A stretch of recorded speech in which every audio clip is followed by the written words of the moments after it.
नमस्कार दोस्तों, financial year 24-25 का एंड होने वाला है। दोस्तों, टैक्स पेयर्स के लिए ये थोड़ा सा ही टाइम बाकी रह गया है। दोस्तों, आज के इस वीडियो सेशन में हम बात करने वाले हैं कि 31 मार्च 2025 से पहले ऐसे कौन कौन से काम हैं जो आपको कर लेने चाहिए। वीडियो को स्टार्ट करने से पहले यदि आप मेरे चैनल पर नए हैं तो प्लीज़ चैनल को सब्सक्राइब और वीडियो को लाइक ज़रूर कर लें, जिससे हम कोई भी वीडियो चैनल पर डालें तो उसका अपडेट सबसे पहले आपको मिलता रहे। बात करते हैं पहले काम की। दोस्तों, यदि आपने अभी तक अपनी आईटीआर फाइल नहीं की है तो आप लेट फीस के साथ अपनी अपडेटेड रिटर्न फाइल कर सकते हैं। और यदि आपकी आईटीआर में किसी भी तरह की कोई गलती रह गई है तो आप 31 मार्च से पहले उसे अपडेटेड रिटर्न के साथ फाइल कर सकते हैं। अब बात करते हैं दूसरे काम की। दोस्तों, यदि आप टैक्स सेविंग करना चाहते हैं, आपके लिए ये लास्ट मौका है। सेक्शन 80C में इन्वेस्ट करके आप टैक्स सेविंग कर सकते हैं, जैसे पीपीएफ, ईपीएफ और ईएलएसएस। ईपीएफ व्यक्तियों को रिटायरमेंट कॉर्पस बनाते समय टैक्स लाभ प्रदान करते हुए अपनी मूल सैलरी का 12% तक का योगदान करने की अनुमति प्रदान करता है। दोस्तों, पीपीएफ एक सरकारी समर्थित स्कीम आकर्षक रिटर्न प्रॉफिट 8% है और 7 वर्ष के बाद आंशिक लिक्विडिटी के साथ सुरक्षित इन्वेस्टमेंट करती है।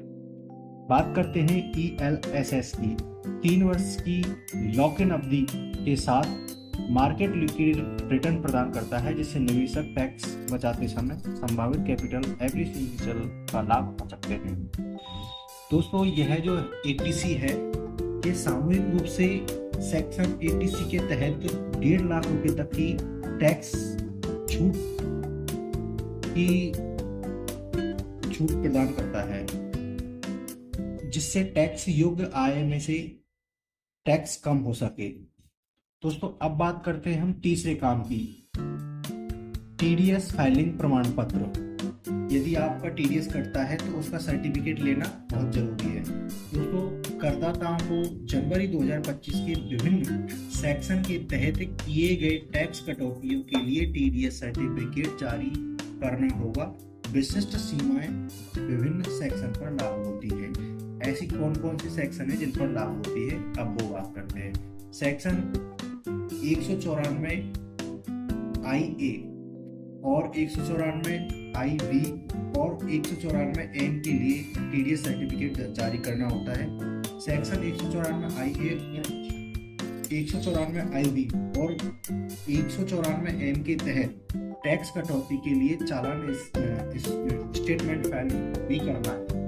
डेटा से पता चलता है कि टीडीएस सर्टिफिकेट जारी करने की समय सीमा का अनुपालन टैक्स फाइलिंग प्रोसेस को सुव्यवस्थित करने में मदद करता है और आपकी सटीक रिपोर्टिंग सुनिश्चित करता है। दोस्तों, अब हम बात करते हैं चौथे काम की, सरकारी योजनाओं के साथ कर बचत अनलॉक करें।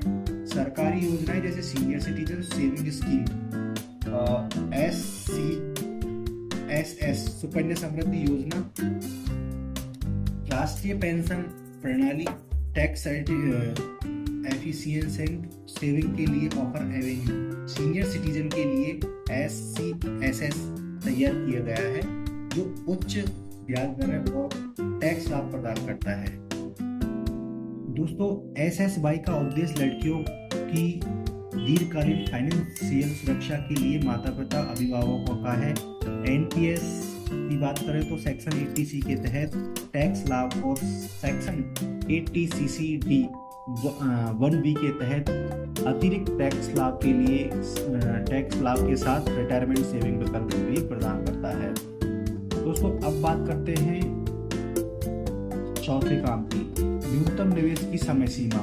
न्यूनतम निवेश की समय सीमा, जहां भी आपको कहीं भी पे भी इन्वेस्टमेंट करना है, उसकी लास्ट डेट 31 मार्च 2025 तक है। आप कहीं पर भी इन्वेस्टमेंट करना चाहते हैं तो 31 मार्च से पहले इन्वेस्टमेंट कर लें। अब बात करते हैं पांचवी की, हेल्थ इंश्योरेंस कटौतियों के साथ टैक्स बचत को भी अधिकतम करें। दोस्तों, स्वयं या पति पत्नी, आश्रित बच्चों या माता पिता के लिए भुगतान के लिए कोई हेल्थ इंश्योरेंस प्रीमियम चेक लेना चाहते हैं तो 80D के तहत आप टैक्स में छूट प्राप्त कर सकते हैं। और आप माता पिता के लिए अतिरिक्त 25,000 रुपये तक की छूट प्राप्त कर सकते हैं। यदि अगर आपके माता पिता वरिष्ठ नागरिक हैं तो 50,000 रुपये तक की छूट ले सकते हैं।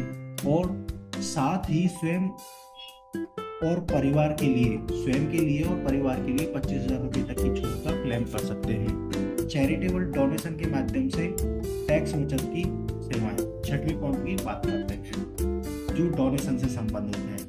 दोस्तों, आप अपनी टैक्स बचाना चाहते हैं तो सेक्शन 80G इनकम टैक्स अधिनियम की धारा 80G के तहत आप टैक्स छूट के लिए पात्र हैं। जैसे करदाता यदि प्रधानमंत्री राहत कोष या प्रमाणित एक्विसी एनजीओ में धर्मार्थ या किसी धर्म से संबंधित है, या मतलब वो 80G में रजिस्टर्ड है, तो आप उसमें इन्वेस्टमेंट करके पूरा टैक्स छूट प्राप्त कर सकते हैं।